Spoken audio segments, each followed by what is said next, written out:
سمجھ کر تم فقط اپنا انہیں تقسیم نہ کرنا، سمجھ کر تم فقط اپنا انہیں تقسیم نہ کرنا، نبی جتنے تمہارے ہیں نبی اتنے ہمارے ہیں۔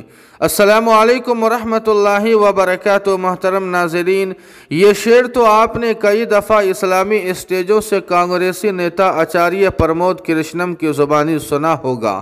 آچاریہ پرمود کرشنم نے تو اسلامی اسٹیجوں پر خوب نام بھی کمایا ہے اور شہرتیں بھی حاصل کی ہے، لیکن پرمود کرشنم کا اصل RSS والا چہرہ کئی بار کھل کر باہر آیا ہے، لیکن اس بار تو گیان واپی مسجد کے معاملے میں آستین کے اس سانپ کا اصل چہرہ کھل کر سامنے آ چکا ہے۔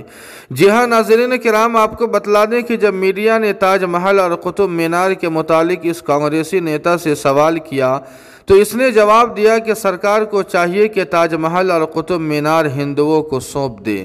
آپ کو بتلا دیں کہ یہی وہ RSS کا پالتو کانگریسی نیتا ہے جس کے اشعار پر عام مسلمان ہی نہیں بلکہ خواص کا طبقہ بھی تالیاں بجایا کرتا تھا اور داد و دہش سے نوازا کرتا تھا۔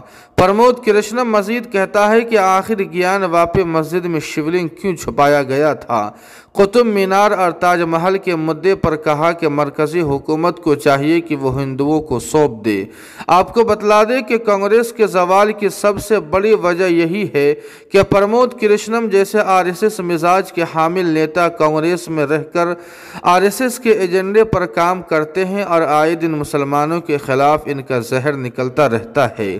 اگر وقت رہتے راہل گاندھی، سونیا گاندھی نے ایسے بھرشٹ نیتا کے خلاف کارروائی نہیں کی تو کانگریس کو مزید تباہی سے کوئی نہیں بچا سکتا۔